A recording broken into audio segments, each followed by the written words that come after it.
Alright, hey, how's it going, guys? My name is Ron, and welcome to the High Ground. We're obviously a Star Wars Destiny content creating channel, and we're going to be bringing you podcasts, discussions, tabletop simulator games, and a bunch of other cool and neat stuff about Star Wars Destiny. So I hope you guys enjoy what we bring, and make sure to comment, like, subscribe. So I figured for the first video that we do, we'll talk about the new starter decks. Obviously, there's a lot of the art, the new rules reference and stuff, but that'll be its own separate thing. This came out like today, so I figured why not do something that's just happened just now. So we're just gonna go over through what they've revealed and see some of the interesting cards that they've shown in these new starter decks. So obviously, the first one is gonna feature Boba Fett finally and a new Stormtrooper. So just going to go over the different cards, talk about them, and see how they'll have any, excuse me, relevance. So yeah, Boba Fett here. He's 11 health, 12, 16 per elite. He has a 2-gun, 2 melee, a disrupt, a resource, and a special. And his special is deal damage to a character equal to the value showing on a die, either yours or your opponent's. Pretty sure a lot of people were expecting him to be some blowout character, but I think he's fine the way he is. Decent sides. The disrupt sides, whatever. I don't think that's relevant a whole lot. I mean, it can be, but eh. The special is really good, especially if you roll them out first. It makes your opponent think twice before rolling out big dice. Or even, late in the turn, you can roll him in, get the special, and do damage based on your own dice. So I think he'll be pretty good, especially paired with some of the cards they announced. And the veteran Stormtrooper is a new Stormtrooper, the classic Stormtrooper that I like personally. 9 points for 9 health, a 1 range, 2 range, 3 indirect damage, a resource, and 2 blanks. Nothing really to complain. He's essentially the first Order Stormtrooper, but new, even though it's the original Imperial Stormtroopers. The 3 indirect damage, I like the indirect damage concept, and I think it'll be pretty good.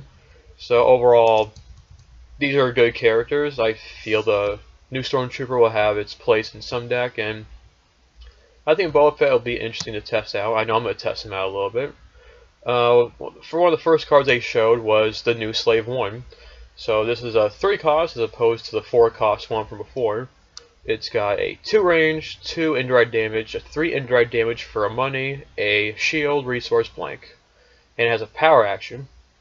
Reroll one of your yellow dice, then you may remove an opponent's die showing a value equal to the value shown on the die you just rerolled. And power action you can only use once per round, hence the term power. Excuse me. Much cheaper version of Slave 1. Is it better? The old Slave 1 was 4 cost, but it had a few more damage sides. But this has the indirect damage, so you're doing the damage spread out. And the power action is pretty good. You can reroll this dice. You can reroll any of your other yellow dice. If you have Houndstooth, saw some people talking about that. You reroll and you just essentially get rid of anything that's 1, 2, because Houndstooth has the 1 disrupt, the 2 money, the 3 shields for $1, and the 4 money for 2. So you essentially can roll that in and get rid of any dice, because it's 0 to 4. So I think that would be a good thing to do. Again, when this stuff is released and they have it on Tabletop Simulator, I'll of course have it in real life. It'll be good to test out, especially in some vehicle decks. I think it'll be pretty good. 2 red cards that they showed locked and loaded. Spot a red character to turn up to 2 of your dice as sides showing indirect damage, and it costs 1. It's neutral. Pushing the whole indirect damage archetype. If your deck is primarily going to involve the indirect damage, I feel this will be pretty good. If you're running you can run 3 veteran Stormtroopers. Play this and turn 2 of their dice to the 3 indirect damage, which I think is pretty good. And yeah, so indirect damage, like I said, I'm a fan of it already. I like the idea of it. I like the cards around it. Crash Landing is another indirect damage. You remove a die showing damage, whether it be range, melee, or indirect, and then deal indirect damage to yourself equal to the value showing on that die. So, to yourself, that's an interesting little thing. So, apparently it's going to be a main theme of doing damage to yourself. So, we'll see how that plays out.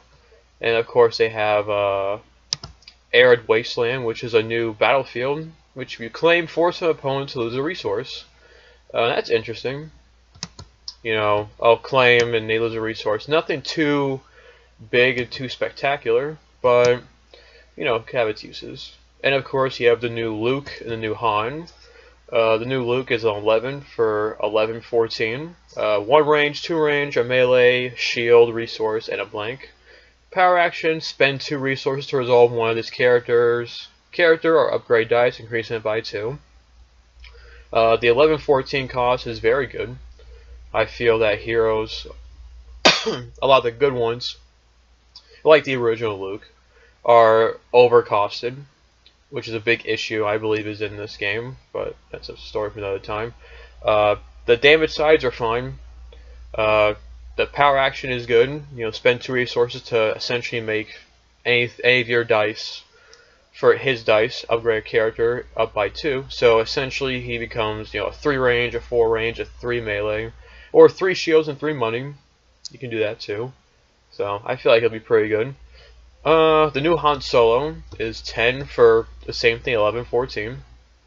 2 range for $1. Discard a resource, modified resource for 1. And a blank. After you activate this character, reroll a die, whether it be yours or an opponent's. So he's kind of like the Jabba of this, but you can, you know, reroll any dice. So again, I'm not passing a whole lot of judgment because I've seen a lot of people pass judgment on cards that are like, oh, this is bad, but it turns out to be good. So, you know, testing these things out is going to be the key. And 2 very nice blue cards are Force Focus, 2 cost upgrade ability with a shield, 2 resource sides, 2 special sides, and a blank. The special is turn one of your dice to any side, then you reveal a blue card from your hand to turn an opponent's die to any side.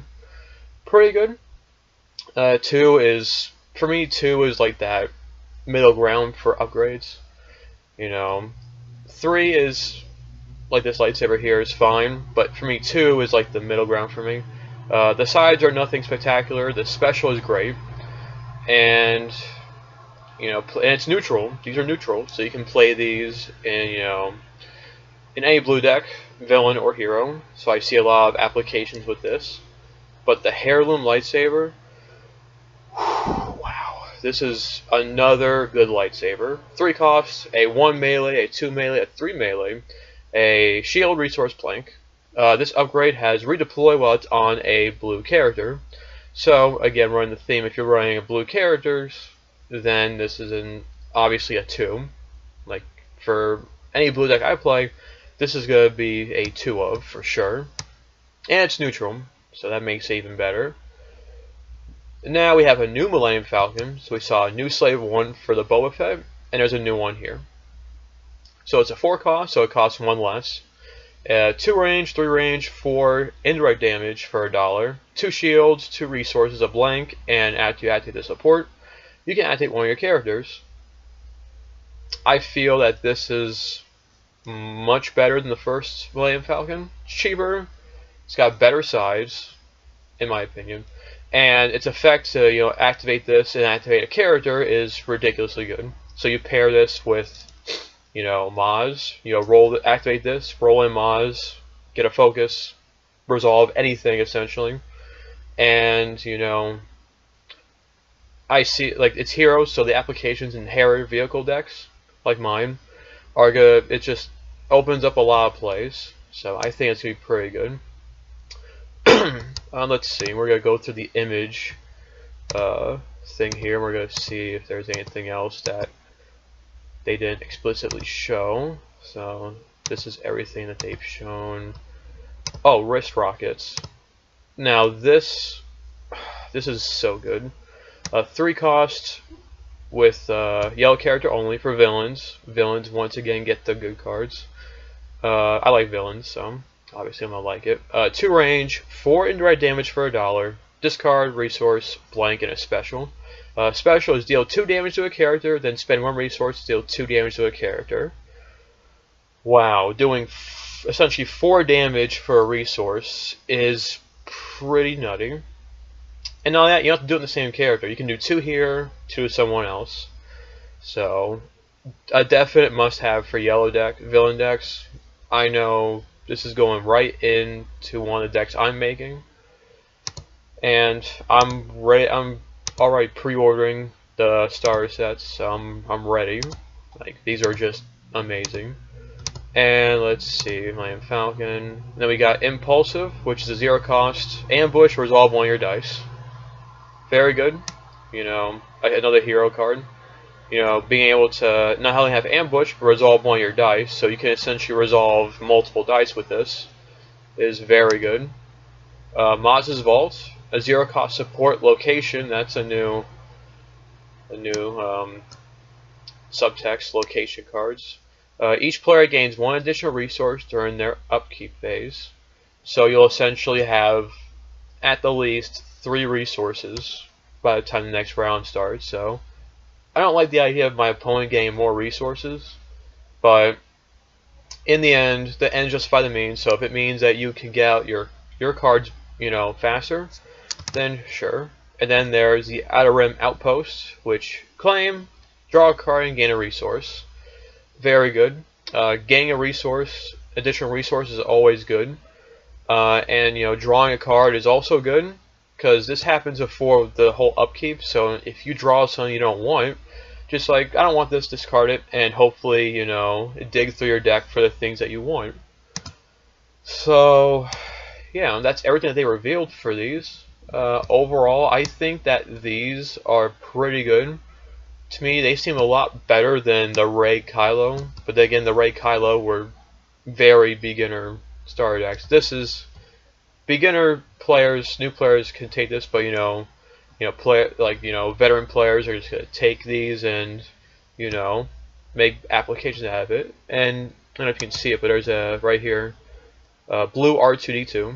At least I think that's an R2D2. It could be some upgrade or what have you, but hopefully a better R2D2 than the one that came out in Spirit Rebellion, because that thing is trash. So I think that about does it. Overall, I am looking forward to all the new Star Wars Destiny stuff. Over the past month, I think we've gotten almost an overload of information and new releases and the whole rules reference changing. So, you know, I'll make a lot of videos about those. So, and yeah, that's pretty much it. So I hope you guys enjoyed this video, and you know, leave your thoughts in the comment section below, and I'll see you guys later.